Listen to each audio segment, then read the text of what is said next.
para uma autoridade fazer uma saudação aqui para a gente, e a gente peço aqui para o Rafael assumir os seus trabalhos. Passo para o senhor aqui em Quinteiro e peço para o Rafael já vir aqui. Obrigado, gente. Valeu.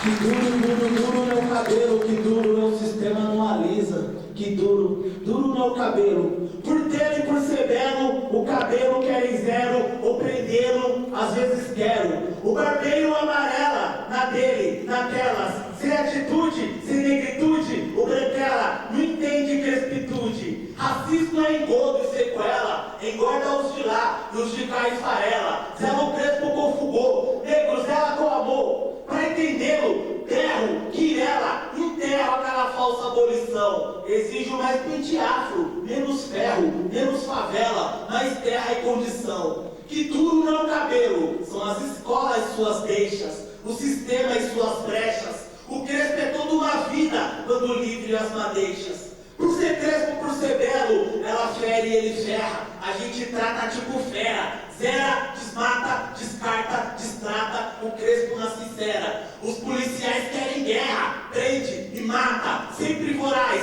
Por ser belo, o belo vai pondo em minha cachola os tiros e atola os crimes hediondos, supondo desbravar guerrilhas e quilombos. Orgulho negro é calombo, insulta o país. Aí contamos tombos, as estatísticas diz: conta pela cota, o rótulo pela rota, um a menos na facu, mais uma vítima morta. Dura o genocídio na birosca, nós tombamos feito mosca. Não crespo de mulher negra, que é o natural sem regra, meu coração se enrosca.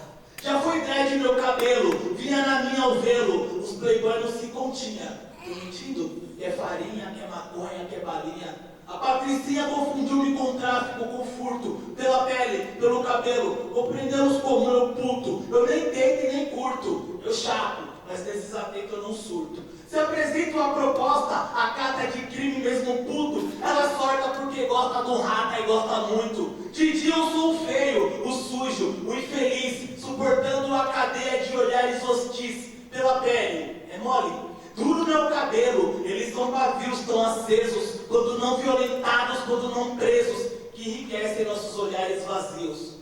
Por ser preta e por ser bela, ela é meu alicerce, e eu dependente dela. Não alisa, roube a brisa, firmo elo, mulher negra e o cabelo sem duelo. Eu sei da treta, eu sei, eu não resenho, eu não desdenho. É que o desenho que nos desenham, sempre feio, sempre empenham, que as pretas sempre tenham queixas pelas madeixas. Mas se crespá-lo, caso, enredá-lo, casá-lo. Caso contrário, entristeço, adoeço, vaso. Quero ela para mantê-lo, o cabelo enraizá-lo e ter em outra geração. Sempre macios fios, que tranças labirintos, fuga dos retintos da opressão. Que duro é o cabelo, é o sistema, não alisa, quebra na emenda. Entenda a persistência de mantê-lo crespo na essência. É bonito, é política, é resistência. Bom dia a todas as pessoas aqui presentes, mal aqui. Esse aqui é o Rafael Ferro, membro do núcleo Virgínia Leone Bicudo, responsável, coordenador, produtor, idealizador do coletivo de teatro Os Crespos, um dos maiores coletivos de teatro negro do Brasil. É uma honra ter Rafael Ferro. Vamos junto nessa luta. Vamos montar essa mesa inicial? Vamos dar início a uma honra aqui convidar essas pessoas. Daremos início agora à conferência com a abertura do segundo encontro paulista de pesquisadores negros, negras e negres e estudantes antirracistas. Uma honra convidar para essa mesa o professor Dr. Juarez Tadeu de Paula Xavier, da Unesp. Excelência, seja bem-vindo, professor. Quando o professor vem, quero também convidar a professora doutora Ana Cristina Juvenal, da UFSCar. Salve, professora, seja bem-vinda. Convido também a professora doutora Débora Jeffrey, da Unicamp. Olha essa mesa. Tem mais. Com honra, convido o professor doutor Davidson Faustino, da USP.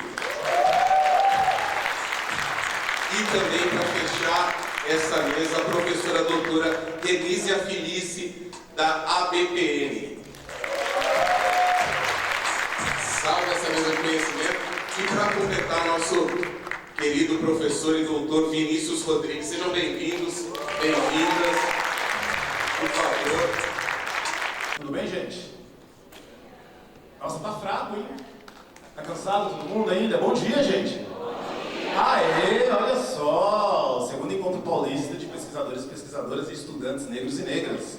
Sejam todos e todas bem-vindos, bem-vindas, quem estiver chegando agora, quem já está aí. É muito importante, né, como professor da Fundação Escola de Sociologia e Política, como ativista do movimento negro e como pesquisador, estar participando dessa mesa. Eu farei aqui o papel da pessoa chata, que vai coordenar a fala dos meus colegas. Gostaria de avisar a todos e todas que vocês têm cada um 20 minutos de fala. Eu tentarei ser o mais rígido possível, porque eu também não sou muito bom, né, nesse tipo de cerceamento da fala das pessoas, mas eu acho que por uma questão de respeito ao público, respeito aos integrantes e às integrantes da mesa, é importante que a gente tente cumprir aí esse prazo de 20 minutos de fala, tá certo? Então eu posso começar de lá para cá e a gente vai vindo? Tudo bem, mesa? Então, professor Juarez, eu posso passar a palavra para o senhor começar? Gostaria de só rapidamente completar uma fala que o Beto fez. Nós temos aqui em 1995 o primeiro encontro das culturas negras e era a ideia de retomar o encontro que foi realizado na PUC São Paulo em 1983, sob coordenação do professor Abdias do Nascimento. Foi o terceiro encontro de culturas negras das Américas e o quarto encontro seria realizado em Granada.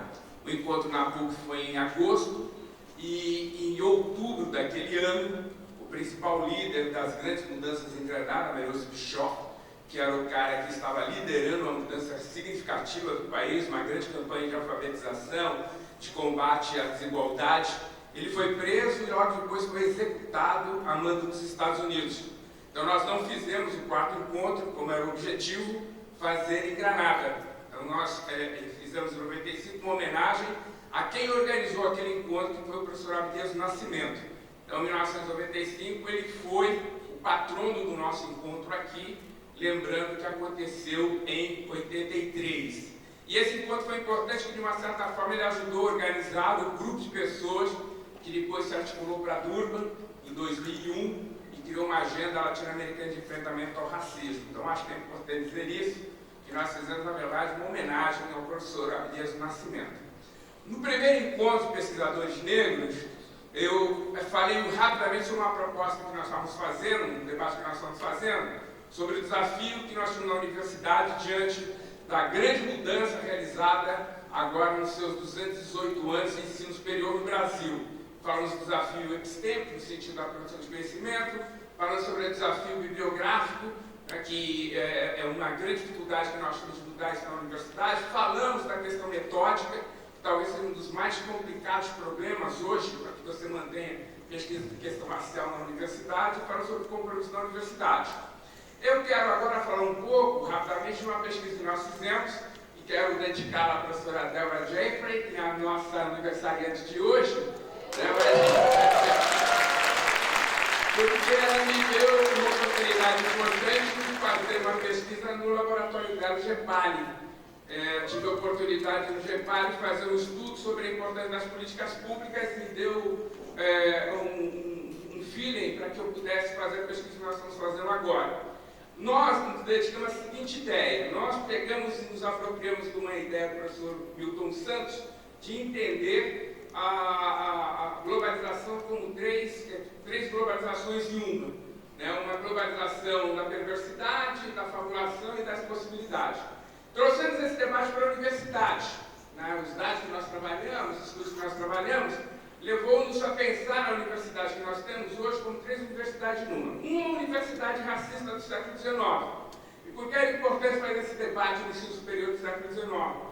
No século XIX, o ensino superior, ele moldou os mecanismos de coerção e persuasão do Estado brasileiro. Não era um problema banal. né, teve um papel importante, por exemplo, nos mecanismos de coerção, na fundação da Polícia Militar em 1808, mais tarde na fundação dos presídios a partir de 1850, mais tarde na fundação dos mecanismos que propiciaram o processo de violência e brutalidade da coerção que nós tivemos no Brasil. Repressão, judicialização, encarceramento e aniquilamento. O ponto central dessa articulação foi talvez Canudo, onde se aplicou essa política de uma forma brilhante depois do aniquilamento. Que uma lógica de mobilização do Estado Nacional, naquele momento o jovem Estado republicano, entra, mata, degola, tem estupro como arma de guerra e assim sucessivamente. Então isso criou um modelo de Estado, do ponto de vista da coerção, e criou um modelo de Estado do ponto de vista da persuasão. Imprensa, educação, organização da cultura.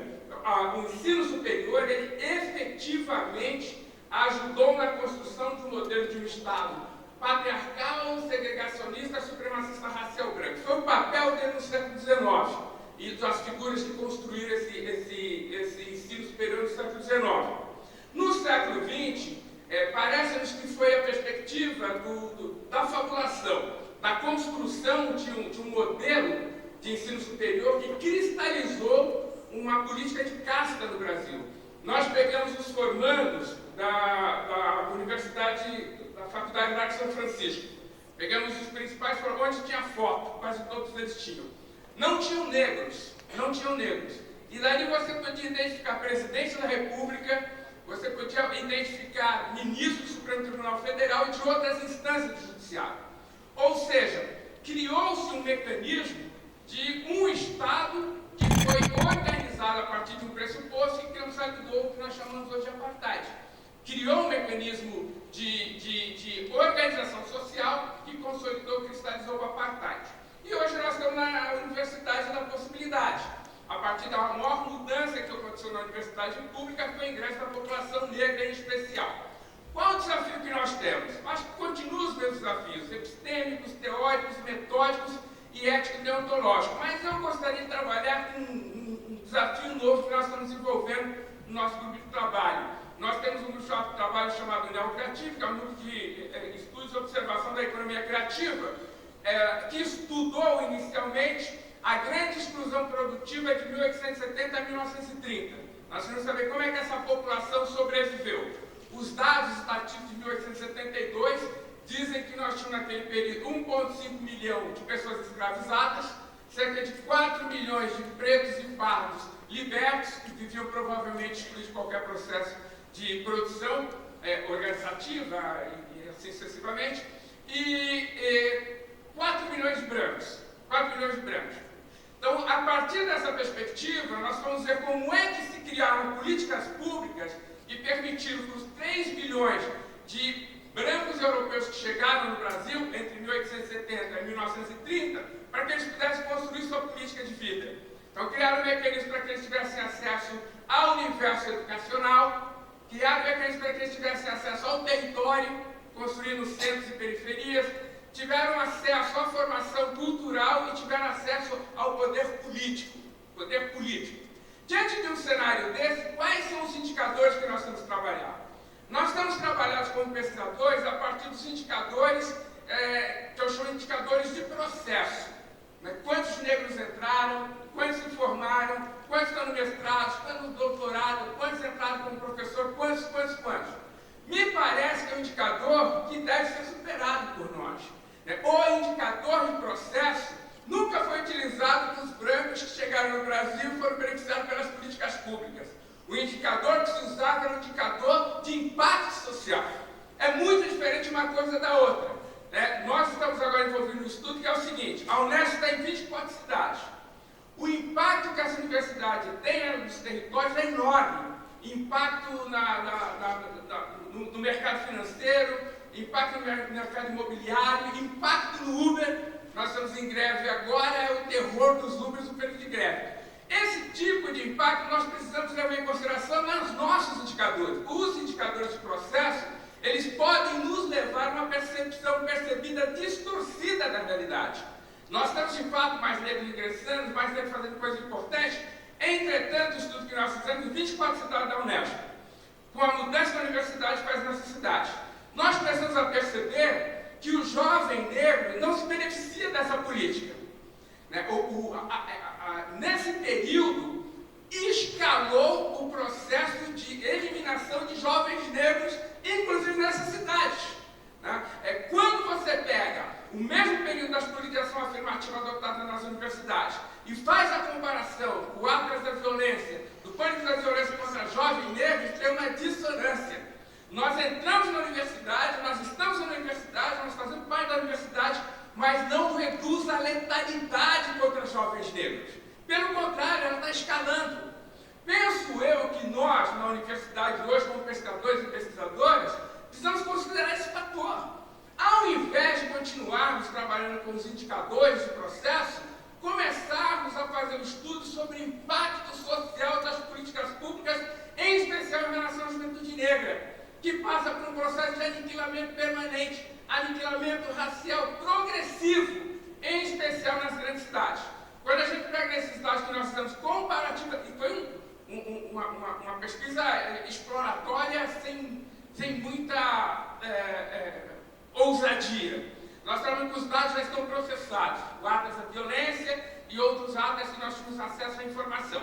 Quando você pega esses dados, aponta-se para nós uma possível percepção distorcida e lançarmos mãos de um êxito que não existe. Que não existe. É óbvio que é positivo você ter mais negros na universidade. É óbvio que é positivo você ter mais negros fazendo trabalho de conclusão de curso, fazendo dissertações, fazendo tese de doutorados, mas eles não podem ser um fim em si só. Como indicador do processo, ele não pode ser um fim em si só. Faz-se necessário fazer aquilo que nós fazíamos nos anos 80. De que forma nós podemos desenvolver políticas públicas que reduzam a violência contra a população negra, em especial nesse processo que nós estamos discutindo agora, que é do aniquilamento racial no Brasil. E serve porque tem pouco tempo, mas a gente pode falar depois sobre isso. E serve dizendo o seguinte: o que me interessa nesse debate? Primeiro, quando a gente fala de uma nova revolução epistêmica na universidade, é a ideia que se fez em alguns países africanos. Um cara chamado Wendell Abimbola, quando foi na Universidade de Leifé, ele fez uma coisa que eu achei muito interessante. Ele pega a obra de Hegel e pega aquela questão do que é singular, particular e universal. A sacada dele, que eu achei interessante, é que ele eliminou a hierarquização. Você tem de fato mesmo aqueles singulares, aqueles particulares e universais de produção de conhecimento, mas ele rompeu com a hierarquização. E criou um mecanismo onde a sociedade começou a construir um mecanismo também de produção de conhecimento válido sobre a realidade social. Esse eu acho que é um desafio importante que nós podemos fazer. E temos um mecanismo legal para isso, que são as diretrizes da extensão universitária, aprovada em 2018, onde você pode ter a insociabilidade, além disso, o contato com a sociedade. Do ponto de vista bibliográfico, todos os programas de pós-graduação que nós tivemos a oportunidade de fazer um estudo, excesso da nossa amiga Débora, mas o Robson também. Mas o grosso que você pega do mecanismo, da bibliografia, está concentrado em 90% de pensadores homens brancos dos Estados Unidos ou da Europa. Não tem, penso eu, marca mais evidente do supremacismo racial na construção de uma narrativa na universidade. Parece-nos importante fazer esse debate, essa discussão. Na questão metódica, eu sempre gostei dessa ideia. Os objetos de estudo dos séculos passados se rebelaram e agora são produtores de conhecimento. Não é uma mera mudança, é uma baita mudança. É uma baita mudança do ponto de vista da organização social. E do ponto de vista da neutralidade axiológica, já falamos bastante sobre isso, é uma das formulações maiores que nós temos na universidade. Mas qual é o nosso desafio para que a gente possa fazer essas mudanças? Epistêmicas, teóricas, deontológicas e éticas fundamentais na universidade, a permanência estudantil. As 3 universidades do estado de São Paulo, que são aquelas responsáveis por quase 40% da pesquisa que se faz no Brasil, elas estão passando por um processo de estrangulamento econômico muito sofisticado. A arquitetura desse processo está sendo articulada há um certo tempo pelo secretário de Cultura, de Educação de São Paulo, que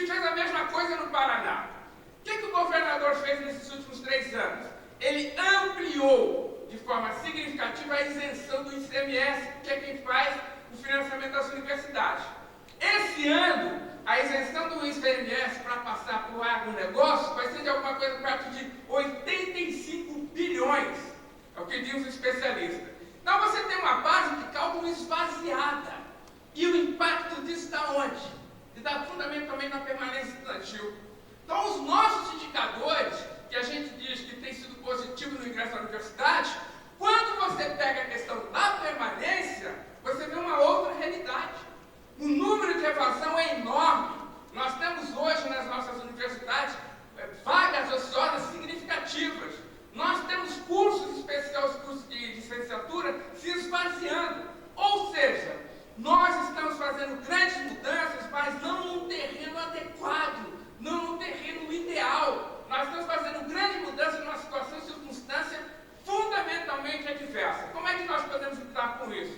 Creio eu, é que nós possamos fazer grandes redes de pesquisadores com temas específicos para que a gente possa, de fato, apreender uma realidade mais concreta da realidade política e social das universidades hoje. Temo que nós, se nós não tivermos um caminho diferente dessa possibilidade, temo que nós possamos estar alimentando uma fabulação ao invés de construir uma universidade das possibilidades. Nós precisamos, acho que, radicalizar nesse sentido. E acho que o maior indicador do êxito das políticas públicas não é apenas o ingresso na universidade, é ingressar, fazer e concluí-la, mas, acima de tudo, reduzir a brutal letalidade, em especial contra jovens pretos e pardos do Brasil. Acho que esse deve ser o objetivo dos pesquisadores brilhantes brasileiros. É isso. Pessoal, eu estou em mãos aqui com a ordem da mesa agora. Eu não tinha recebido a ordem da mesa, agora está em mãos, então eu vou seguir o protocolo e chamarei a próxima convidada a partir da ordem da mesa, que é a professora doutora Ana Cristina Juvenal, da UFSCar. Então, uma salva de palmas para a professora Ana Cristina.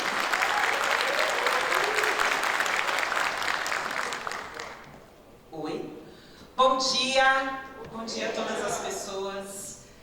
Eu achei que eu ia esperar, então eu ouvi os colegas primeiro, mas é uma alegria, uma honra. Quero muito agradecer o convite, a oportunidade de estar aqui, agradecer ao gabinete da deputada doutora Alice Brandão, gabinete do deputado Orlando Silva, a organização do Núcleo Virginia Bicudo, todas as pessoas presentes, todas as autoridades. É uma alegria e um prazer poder compartilhar um pouco daquilo que a gente tem pensado, daquilo que a gente tem construído para discutir o que é antirracismo.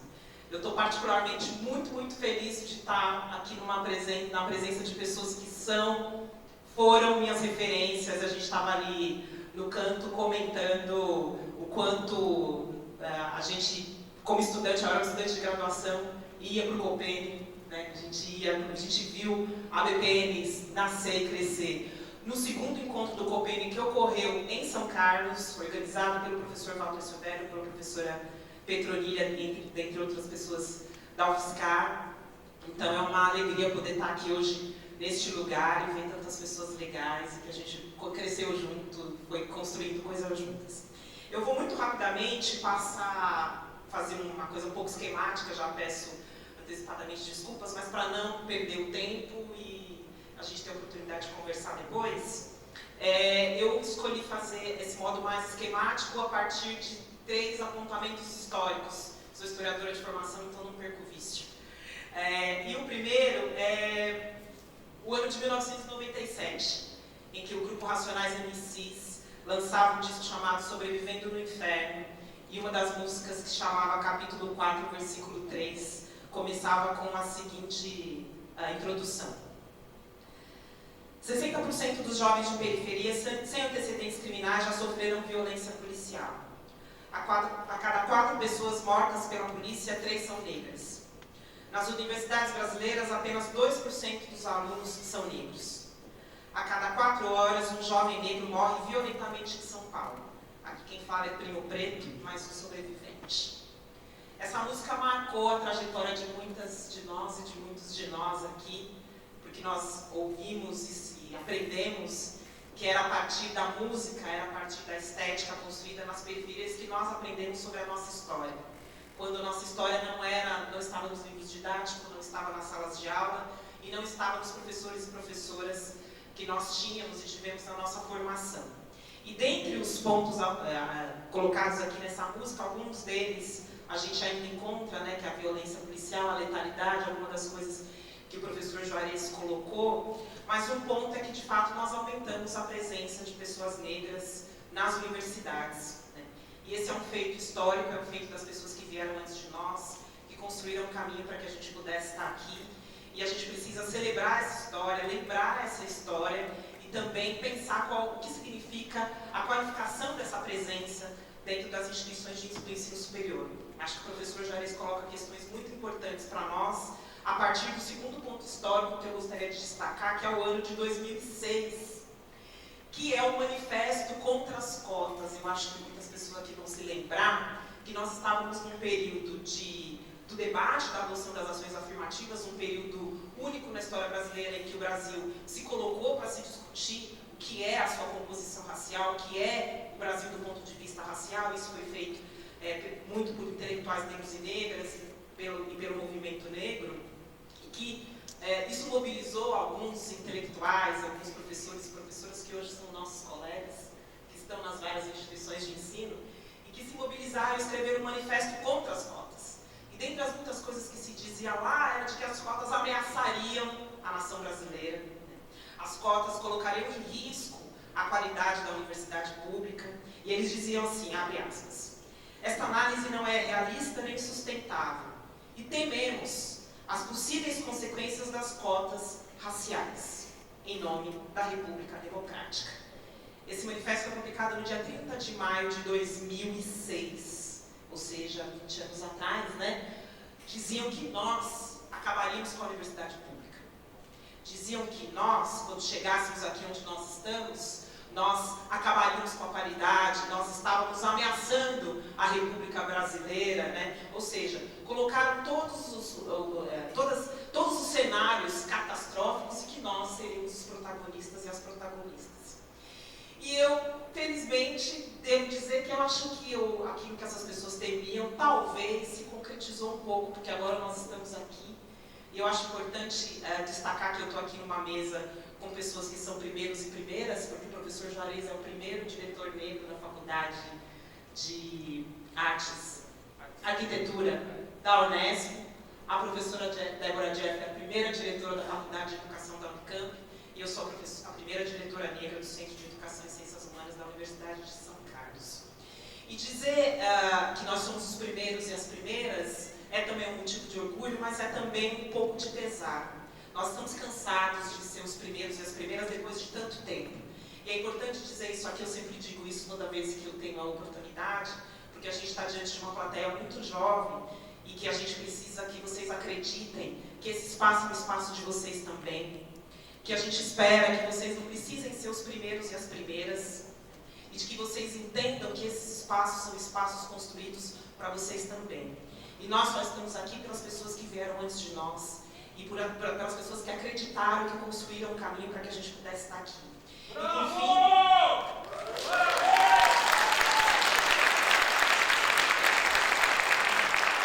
por fim, eu queria destacar que eu acho que tem um ponto daquilo que a gente tem conversado, e afinal, o meu terceiro ponto histórico é exatamente 2026, é o dia de hoje onde nós estamos.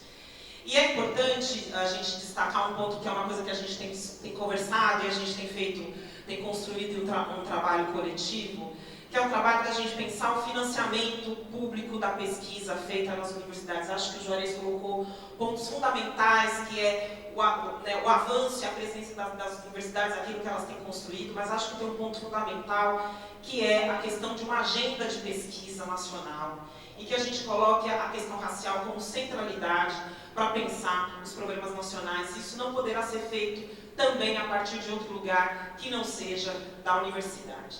E esse ponto ele é um ponto fundamental, porque eu estava com a Débora, com a professora Valéria, que é uma referência fundamental e linda nas nossas vidas. A gente está vindo de um movimento coletivo de pessoas que têm tentado pensar o financiamento público da pesquisa e têm tentado colocar essa questão como uma questão central. A gente não vai conseguir pensar de fato os problemas e pensar a transformação que a gente precisa pesquisa. Se a gente não fizer pesquisa de qualidade, não se faz pesquisa sem dinheiro, né, professor Juarez? Não se faz pesquisa sem a gente ter as condições materiais para que ela se desenvolva, né, professor Deus? Sabemos disso. E é importante dizer isso porque nós viemos também das políticas de ação afirmativa. Eu fui bolsista de programas de ação afirmativa e eu só estou hoje porque as políticas de ação afirmativa garantiram, por meio das suas bolsas, a nossa permanência. E o debate da permanência ele é fundamental porque a gente está falando não só de uma permanência simbólica, de uma permanência epistêmica, e aí acho que é, por fim, o tema da mesa, que é o debate sobre disputa, e de fato nós estamos numa disputa de sociedade. Nós estamos numa disputa do que nós queremos enquanto sociedade, também estamos numa disputa do que é antirracismo. E acho que é importante que a gente diga isso. Antirracismo não é só a gente aparecer na foto. Antirracismo não é só as pessoas nos chamarem quando elas querem fazer alguma coisa no 20 de novembro ou fazer alguma matéria para aparecer em algum lugar. Nós, de fato, precisaremos estar na estrutura que movimenta e que faz, de fato, construir alguma coisa, e a gente só vai poder fazer isso quando a gente discutir verdadeiramente financiamento de pesquisa. E acho que é importante a gente dizer isso, porque nós estamos em instituições e que nós temos colegas que têm 20, 30 anos de financiamento nos seus temas de pesquisa. E nós que trabalhamos com algumas das temáticas vinculadas ao antirracismo não temos.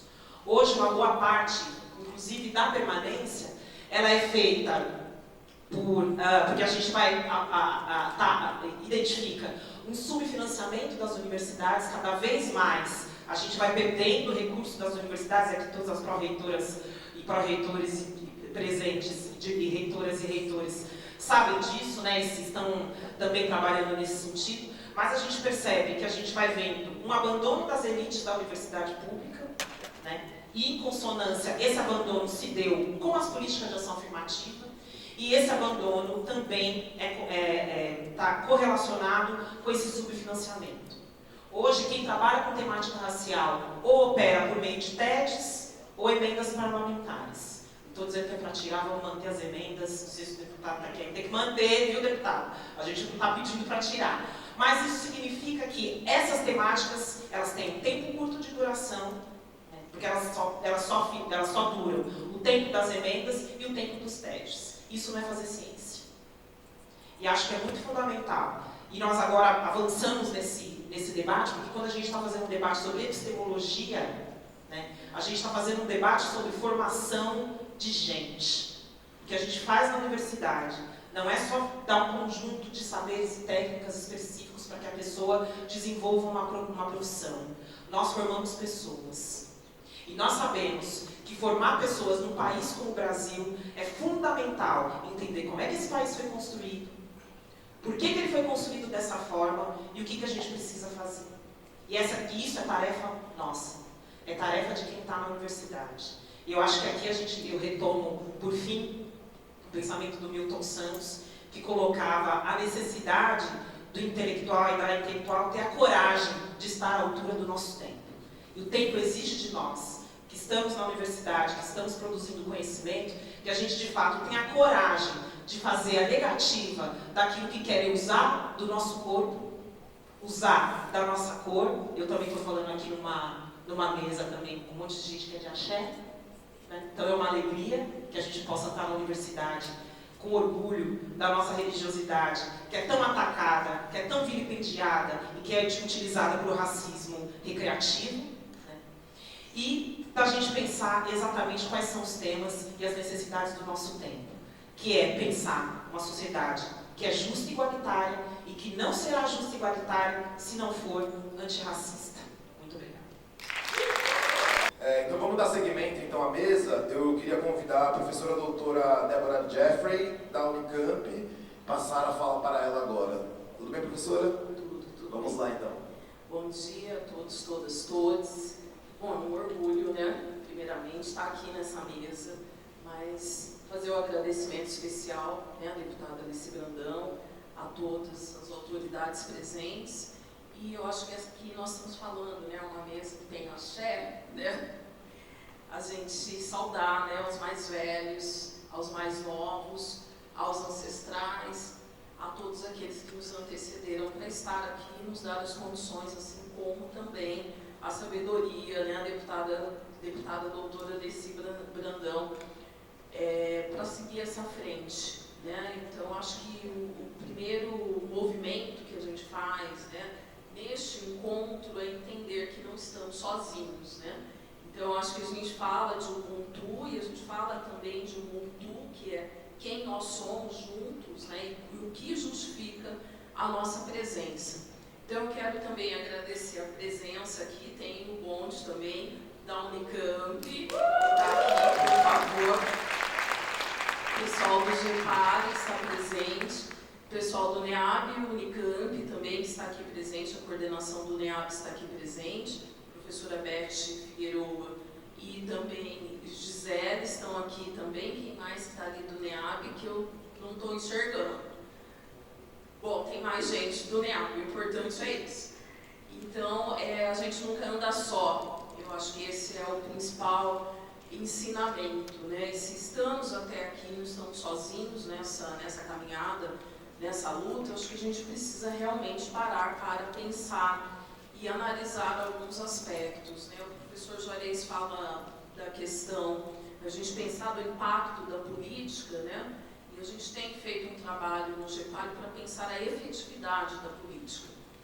Acho que nós temos toda uma trajetória legislativa, né? E eu acho que o Estatuto da Igualdade Racial é um documento essencial que nos permite estar aqui e entrar pela porta da frente e fazer as reivindicações necessárias e garantir a efetividade, que eu sempre falo, do direito à educação da população negra nesse país. E eu acho que isso é fundamental para que a gente possa se articular e se unir em torno da política de ações afirmativas. É dela que nós estamos falando. É dela que vai partir o financiamento, é dela que parte esse encontro, é da política de ações afirmativas que a gente consegue se mobilizar, inclusive internamente. Os NEABs surgem a partir disso, surgem a partir dessa mobilização coletiva, mas também política, né? Que eu acho que tantos outros pesquisadores e pesquisadoras falaram, né? Como a professora Nilma bem escreveu sobre o movimento negro educador. Então, nós estamos em constante troca e, ao mesmo tempo, em constante luta. Eu sempre falo para as orientandas que estão aqui, a gente vai aprendendo a fazer política, a gente vai lendo, a gente vai se formando, a gente vai se constituindo com o carro andando. E muitas vezes, né, a gente leva alguns tropeços e, ao mesmo tempo, a gente vai aprendendo a enfrentar e a trocar, né, o pneu com o carro andando. Então, acho que, claro, certamente estamos num momento aí muito feliz, muito profícuo, né? A gente vê aqui esse auditório cheio, a gente está nesse encontro paulista, teremos aí o Copene, né, que também aí mais de 3.000 pessoas trocando pesquisadores experientes com novos e jovens pesquisadores, mas também eu acho que a gente aproveitar todo esse movimento e esses momentos políticos de encontro para que a gente se mobilize. Então, os documentos precisam sair, as cartas, as moções. Porque quando nós estamos falando da universidade, que espaço é esse? E aí a minha abordagem vai muito neste momento especial que estamos vivenciando, que é a conquista, principalmente, das universidades paulistas, de conseguir fazer com que concursos voltados para professores pretos, pretas e, né, em alguns casos, indígenas, se efetivem. Então, todo mundo sabe a luta que foi, o que envolveu, foram greves, foram disputas, foram lutas, foram silenciamentos para a gente chegar até aqui. Só que os dados, né, nos ajudam a pensar da hostilidade desse espaço e daquilo que já foi dito aqui, que não nos querem. Então, se a gente está falando lá da juventude negra, né, e eu vou citar aqui a Júlia Queiroz, uma recém-mestranda, né, mestre agora, que defendeu uma análise, né, brilhante sobre o impacto da Emenda Constitucional 59 para pensar essa juventude negra lá no ensino médio e se ela chega até aqui no ensino superior. Então, ainda assim, é representativo, é simbólico, mas nós precisamos de mais. porque esses jovens estão ficando lá. Ou eles ficam porque os corpos, infelizmente, são retirados, né, aqui deste espaço, né, que nós estamos vivenciando, pela violência, ou muitas vezes eles são retirados antecipadamente dos bancos escolares. E eu acho que está aí a reforma do ensino médio para dizer, e aí o trabalho da Júlia vai fazer uma análise desse movimento e o quão perverso a reforma do ensino médio tem sido para essa juventude negra. Então, no momento que a gente celebra a entrada e estamos em luta da permanência dessas estudantes, por outro lado, a gente tem todo um movimento, né, para fazer com que esses jovens se desestimulem. Nós estamos num momento em que a narrativa é: não vá para o ensino superior, né, faça outra coisa, você tem autonomia, você pode, você aprende, faça por você mesmo. Então esse mantra do faça por você mesmo também vai ter algum reflexo nesses próximos anos, a curto, a médio, e a gente não quer a longo prazo. Então, se as greves acontecem, nós estamos saindo de uma greve agora, né, de mais ou menos uns 45 dias, né, uma greve unificada que foi aqui citada, nós também temos que nos articular, porque é um fio condutor que nós temos que pensar lá da educação básica, desses jovens que estão ficando para trás ou que se envolvem nessas narrativas de que o ensino superior não serve para nada, de que o ensino superior precisa ser deixado de lado, porque fazer por você mesmo é o suficiente. Então nós temos também esse compromisso de resgatar esses jovens, para que esse fio condutor, ele tenha um começo, meio e fim, né? Então eu acho que é importante que a gente tome essa consciência, porque os dados ainda não são tão bons assim, a efetividade da política, ela não é tão boa assim. Então, um país em que temos autodeclarados 55,5% da população, né, negra, né, entre pretos e pardos, que somam-se 112 milhões de pessoas, nós temos uma representatividade de docentes negros, negras, de 23,11%. E fazendo, né, essa separação, essa distinção, nós temos então 19,93% com os dados do censo, né, esse último censo do ensino superior, de docentes que se autodeclaram pardos, que são aproximadamente 74 mil pessoas, e apenas 3,18 docentes pretos, que somam 11.900 pessoas. Então não é à toa que é onde a gente vai, todo mundo se conhece, né? Você conheceu você está conhecendo o Brasil todo. Então, gente, falar que 23% ainda dessa população, nós estamos subrepresentados e representadas. Então, a luta não acabou.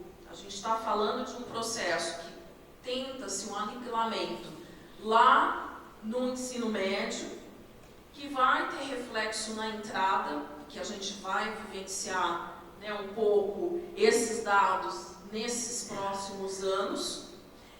E nós temos um desafio, que é o que todos os estudantes, quando chegam, né, negros, negras, chegam nas nossas universidades e falam: cadê a representatividade? Então, eu estou falando da Unicamp, né, que nos documentos apontam a última universidade das grandes, das principais, aí dentre as 10 maiores do país, que aprovou cotas raciais. Tá? Isso aconteceu há muito pouco tempo. Nós estamos falando de uma luta de 2016 para uma discussão em 2017 e para o primeiro vestibular somente em 2019. Junto a isso, nós tivemos nesses últimos 5 anos a aprovação de cotas trans, que foi a última mais recente, e cotas para pessoas com deficiência. Agora, que universidade é essa? Que espaço é esse que nós estamos falando quando nós temos essa subrepresentação?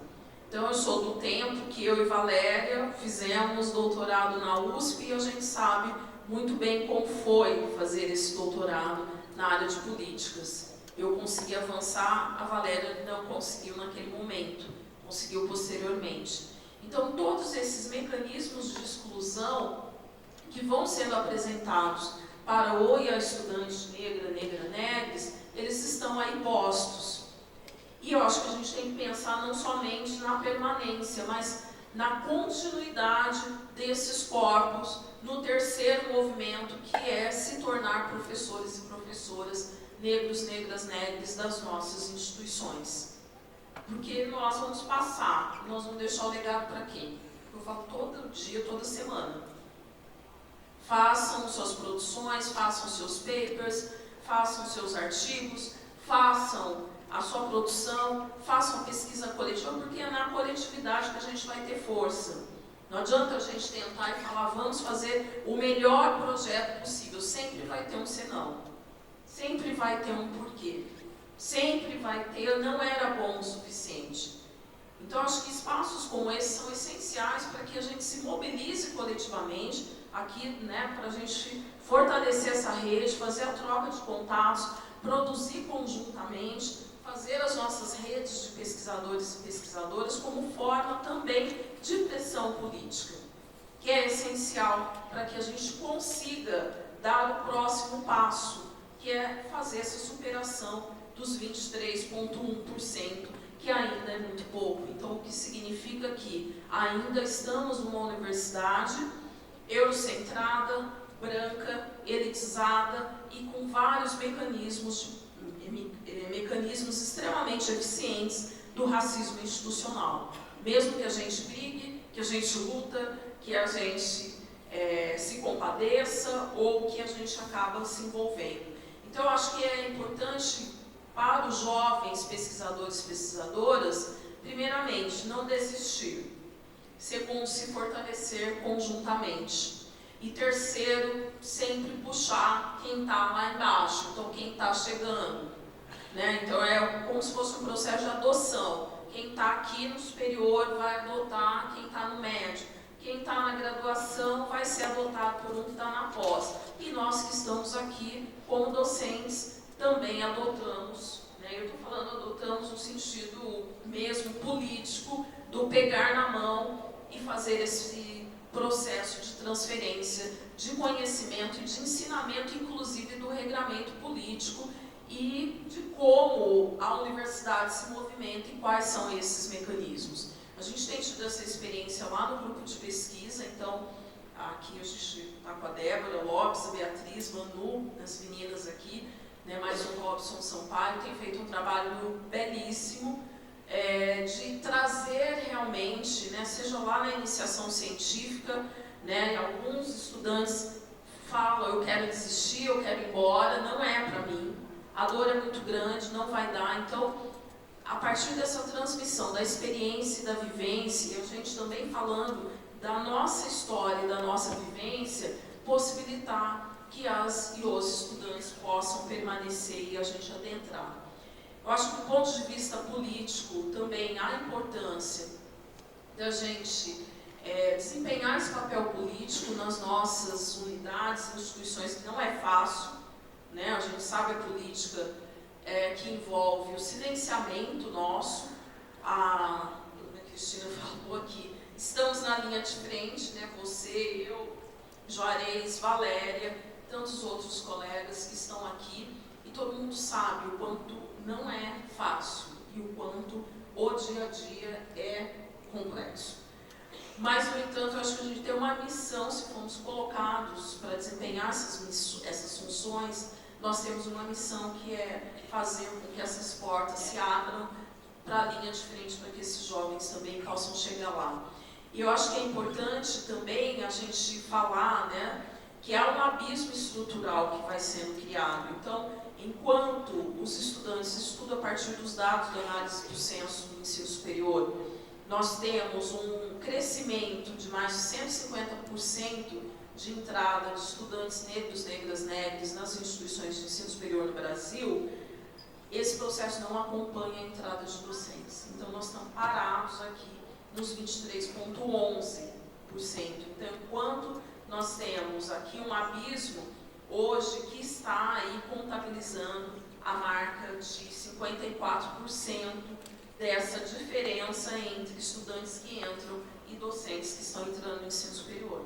Então, acho que o nosso projeto mesmo, é fazer com que essa linha não caia, ela precisa subir. E ela precisaria passar até para que a gente possa garantir a permanência de outras também nas nossas universidades. Então, eu acho que a análise desses dados quantitativos é essencial para a gente pensar que política de ações afirmativas nós queremos. Sabemos da permanência, sabemos da importância, mas também o que nós estamos transmitindo, que saberes nós transmitimos e que mecanismos nós também estamos passando e ensinando de sobrevivência nas nossas instituições. Porque muitos e muitas estudantes sempre acabam relatando: eu vou acabar a graduação e vou embora. Eu não vou viver essa dor de novo. E eu não quero viver essa dor de novo. Então isso é muito triste a gente ouvir ou muitas vezes acolher estudantes da pós-graduação com situações as mais adversas possíveis. E eu acho que a gente pensar, né, nessas tentativas, né, do epistemicídio, né, que aqui eu até coloquei essa pedagogia do epistemicídio, né, que é não se ver reconhecido nos debates, nas discussões, nas temáticas. A gente vê o tempo de permanência do pós-graduando e as condições, muitas vezes, de permanência, e como esses concursos vêm sendo feitos. Então, a Unicamp aprovou uma proposta, né, que não foi a ideal, foi a possível, de um projeto provisório, né, que é vergonhoso falar um negócio desse, um projeto provisório de cotas para professores pretos, pretas. Os indígenas não foram inclusos nesse processo. Isso foi aprovado há 2 anos atrás. Os primeiros editais estão saindo agora, temos 4 editais, o da Faculdade de Educação é um deles. E nós temos toda uma dificuldade, porque como acompanhar esses concursos? Porque foi cedido uma vaga para cada unidade, são 24 unidades, então 24 unidades, cada uma vai receber. A Faculdade de Educação ainda até que a gente está bem, eu acho que nós estamos indo para 7 docentes negros, negras, negras.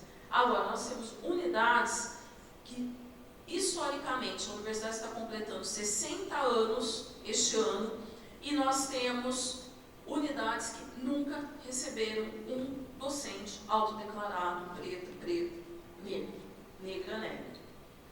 Então, o que vai ser a entrada deste que tem que fazer pesquisa, dar aula, consolidar grupo de pesquisa, produzir artigos, construir sua rede, participar dos COPENs, participar de encontros como o que nós estamos, e ainda correr o risco de ter um trienal, né, um processo de avaliação trienal, muitas vezes questionado, porque esses professores e professoras ficaram restritos a um conjunto de disciplinas de primeiro ano.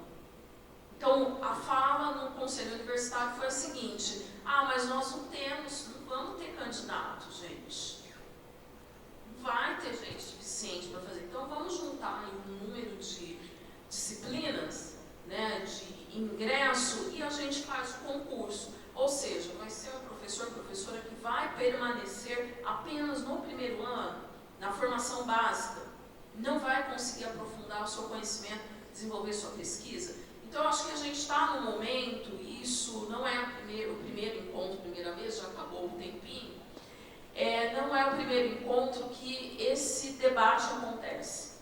O que está chamando a atenção é que nós temos uma agenda urgente. Temos do financiamento, temos a discussão lá com as agências de fomento, temos com o impacto das cotas, mas nós temos, neste exato momento, a importância de se pensar esses concursos para ingresso de professores pretos, pretas, indígenas, trans, e que garantam essa diversidade em todas as universidades.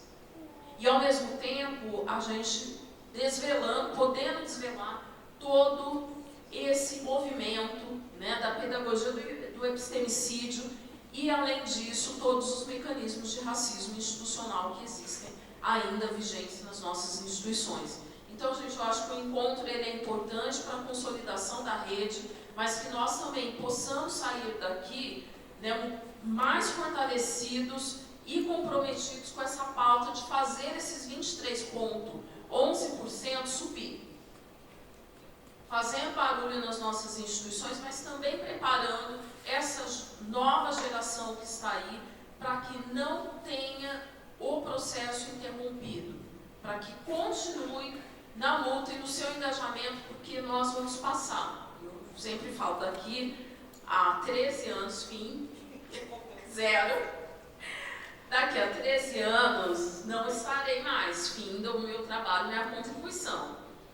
Então eu espero, né, que daqui a 13 anos, algumas de vocês que estão aqui hoje sentados, estão aprendendo, estão ouvindo, estão aprendendo, ocupem esses lugares. Então a gente precisa aprender esses códigos, aprender também como o racismo institucional opera e aprender também a como sobreviver a tudo isso. E isso a gente só vai conseguir conjuntamente. Então, gente, eu acho que é um chamado aqui para todos nós. Vamos puxar a mão um dos outros, vamos nos adotar, vamos estar juntos, porque somos, né, quantitativamente maiores, mas nós precisamos que essas portas todas estejam abertas para que todo mundo passe e permaneça e cumpra aí com o seu papel social. Obrigada. Dando continuidade agora, eu queria chamar o professor Dr. Davidson Faustino, também conhecido como Davidson Encossi, para falar um pouco também para a gente sobre esse tema. E, professor, bem-vindo e a fala é sua. Obrigado. Bom dia. É um prazer enorme estar aqui, uma satisfação. Ficaria o meu tempo todo aqui só falando. Muita história com a Ana, a gente rodando aí em São Paulo para pregar a palavra da Petronília, das escolas do interior de São Paulo. Eu conheci o Juarez antes de entrar na faculdade, dando formação para o movimento negro, graças ao Roberto de Oliveira, onde também conheci a Kiss Quintê.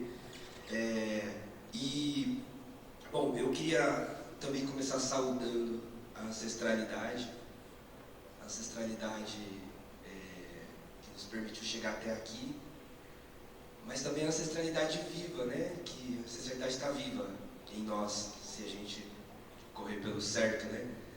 Mas também é importante lembrar uma coisa que já foi dita aqui na mesa mais de uma vez, assim, né? Que nós somos o sonho mais bonito dos nossos ancestrais. É importante levar isso em consideração, né? Porque o projeto foi um projeto de extermínio.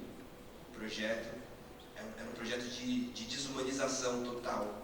E a gente não só sobreviveu, como a gente conseguiu rasgar o tempo presente e construir um outro Brasil.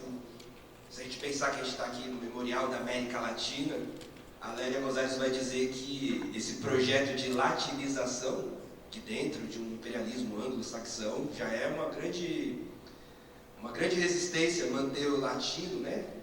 Mas o latino também é um projeto colonial, de submissão, um projeto de conversão, um projeto de imposição, né?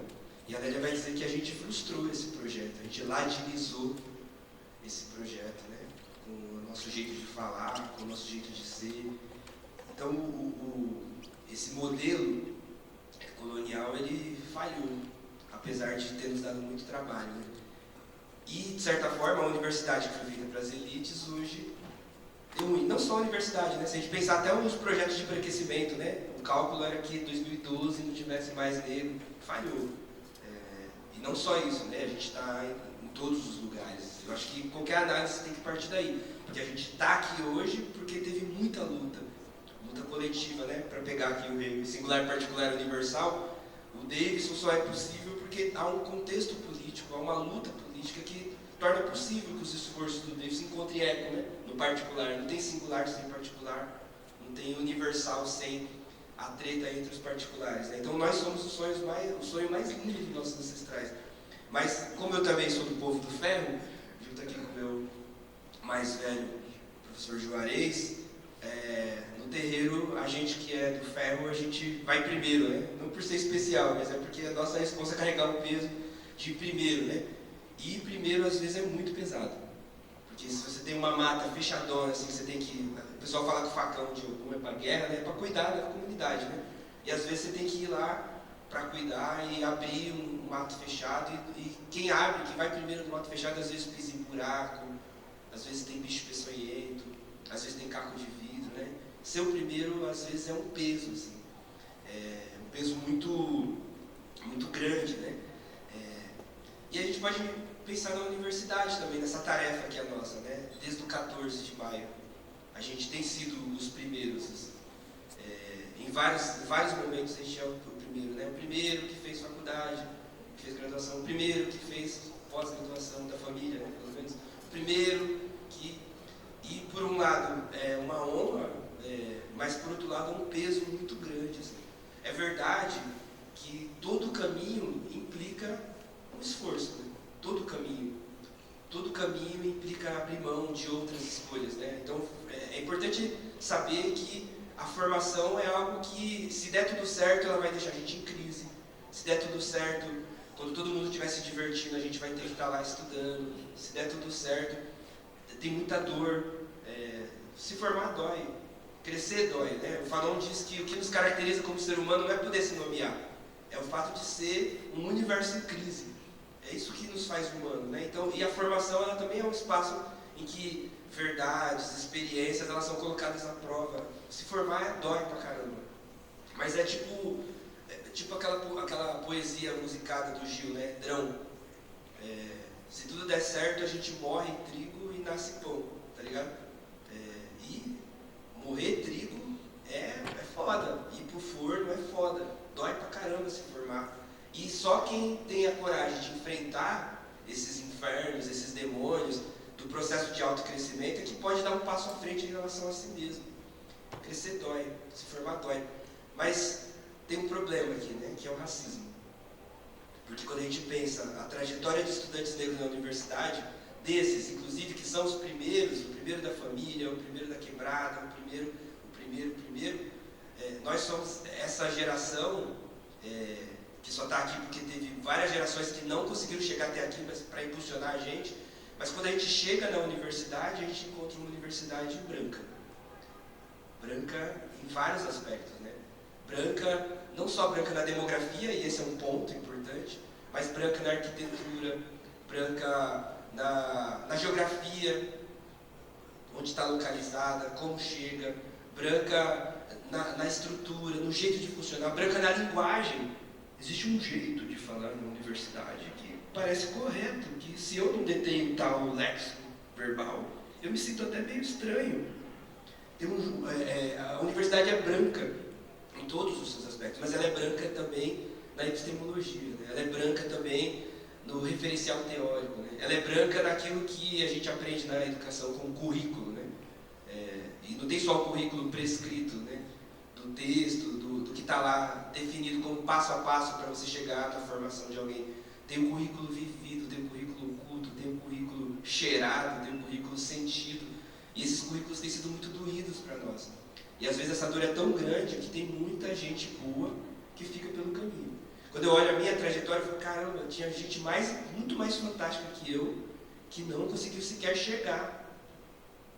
E tem gente que chegou e não conseguiu atravessar esse percurso tão complexo, mas também tão bonito, que é o processo da formação. Tem muita gente foda que morre em trigo, mas não nasce pão, porque encontra a violência do racismo, e uma violência que está na demografia, mas que está na epistemologia, que está na bibliografia, mas que está no jeito de que essa universidade foi pensada, uma universidade que não foi pensada para nós. Duas coisas são importantes de dizer em relação a isso, né? Primeiro, que o racismo, ele não é só uma hierarquia, como outras hierarquias, né? O racismo é uma forma de desumanização. O racismo é uma queda ontológica que joga a gente para fora da própria possibilidade de ser reconhecido como humano, né? E isso marca várias coisas. A primeira é que, se nós somos humanos, então só o branco pode aparecer como humano. Então, aqui já tem uma treta, porque essa universidade, aliás, eu escrevi no Gemini, quais são as 3 universidades mais antigas da humanidade, né? E aí apareceu Bolonha, Salamanca e Oxford. É louco pensar nisso. Aí eu perguntei, né? Mas por que você não incluiu a Universidade do Marrocos, que é 200 anos anterior que a Universidade de Bolonha, e foi criada por uma mulher, inclusive, chamada Fátima, uma química, polímata. Aí ele, não, porque ela não era organizada nos moldes europeus. Então esse é um ponto, assim, para a gente pensar. A gente que chega nessa universidade, primeiro que esse negócio chamado universidade, nem foi os brancos que criou. Eu ouvi e eu falei, universidade é dos brancos. Fake news. A universidade é da humanidade, é uma descoberta da humanidade, que inclusive nem nasce na Europa. Depois a Europa, séculos depois a Europa copia. Mas ela copia e toma essa instituição como se fosse imagem e semelhança dela, né? Então a Europa passa a ser a expressão do que é a universidade. E depois um filho da Europa, um dos filhos pródigos da Europa, que é os Estados Unidos, toma a frente também em algumas áreas, né? Então, dependente da área, qualquer área que a gente vai, ou o paradigma é Bolonha, ou é o paradigma francês, ou no mínimo estadunidense, né? De universidade. Mas o Fanon vai dizer que a grande pegadinha do racismo não está só em dizer, o negro é feio, está em colocar o branco como parâmetro de humanidade. E, de certa forma, a universidade, essa que foi capturada, sequestrada, é o tempo inteiro, digamos, parte de um projeto, ou ela é sequestrada para um projeto que tenta, insiste em apresentar o branco como caminho, a verdade e a vida. O branco como símbolo de bom, de belo e de verdadeiro. Porque também o que difere a função da universidade, porque tem várias formas de produção de conhecimento, a universidade não é um único lugar, mas a função dela é ajudar a sociedade a definir ou ampliar o seu repertório do que é verdadeiro, mas é sempre o branco, essa expressão de verdade. Então isso coloca uma questão para a gente logo de cara, que é profunda, né? Não basta só ocupar a universidade. Aliás, eu vi o Gilson ali, do Fala Negão, né? Lá no final da década de 90, quando os negros velhos falavam tem que ter políticas para a entrada, eles já diziam que não era só entrar, né? Primeiro a ideia era que a gente fosse igual o povo do ferro, igual o Rum, Incosse, né? Esse que entra em nome da comunidade, você não entra só como uma questão individual, você entra porque você representa um coletivo, você entra com uma missão, você entra para implodir essas hierarquias brancas que constituem esse espaço, você entra para poder, ou pelo menos trazer de volta alguma coisa para sua quebrada, para sua comunidade, né? Mas isso também é um peso, né? Porque a gente não pode só entrar também, né? Eu fico pensando, quando eu vejo a história do Cheikh Anta Diop, não sei se vocês conhecem o Cheikh Anta Diop, deveriam, quem não conhece, acredito que sim, né? Mas eu fico pensando, caramba, mano, se não fosse o racismo, esse negrão podia estar ajudando a descobrir a cura do câncer, velho. Você teve um dos maiores cérebros que já teve na história da humanidade, que teve que passar a vida inteira provando que a gente é humano. Imagina quanto tempo da nossa vida, inclusive a nossa vida acadêmica, a gente não gasta provando que a gente é humano. Que deveria ser o ponto de partida já. A gente poderia já... isso aqui tem outra armadilha para falar, porque no racismo moderno, o branco é universal, então o negro, o indígena não aparece quando falo de humano, não aparece. Então onde eu posso aparecer? Eu só apareço como específico. Eu só apareço quando na consciência negra, no dia da consciência negra, eu só apareço ou quando é para discutir questão racial. Mas quando é para discutir educação, eu não sou chamado. Eu estou da área da tecnologia, né? Estou estudando tecnologia. Quando é para discutir aquilo que se chama de universal, eu não sou chamado. Eu sou chamado só para discutir o específico, né? Então também tem um peso aqui, porque às vezes o estudante podia ter acúmulo para estudar qualquer coisa. E parece que se ele não estudar a própria história, se ele não falar da própria trajetória, se ele estudar capoeira, candomblé, e aí tem um repertóriozinho, parece que ele não é legítimo, até inclusive diante dos próprios pais, parece que ele está traindo uma missão, né? Talvez a gente vai ter que repensar essa noção de singular, particular e universal, que o professor colocou, no sentido de qual é a nossa missão mesmo, no sentido civilizatório, para usar o Darcy Ribeiro, que foi citado aqui anteriormente, né? Acho que uma delas é enfrentar o racismo nas suas mais diversas facetas, né? Tanto nesse plano da desumanização, mas também no plano epistêmico. Enfrentar o racismo no plano epistêmico implica pensar que esse modelo colonial, esse projeto colonial que fundou a modernidade, que capturou a universidade, que capturou a noção de universalidade, Esse modelo ele tem na dimensão epistemológica um elemento fundamental, porque ele toma a Europa como parâmetro, né? Então, logo de saída, assim, a gente vai precisar pensar qual espaço, a gente vem pensando isso há 500 anos, a gente vem sistematizando isso há mais de 100 anos, mas de fato, esse momento histórico do Brasil permite que essa luta seja feita de um outro lugar, de um outro jeito. Professores negros da universidade, estudantes negros, pós-graduação.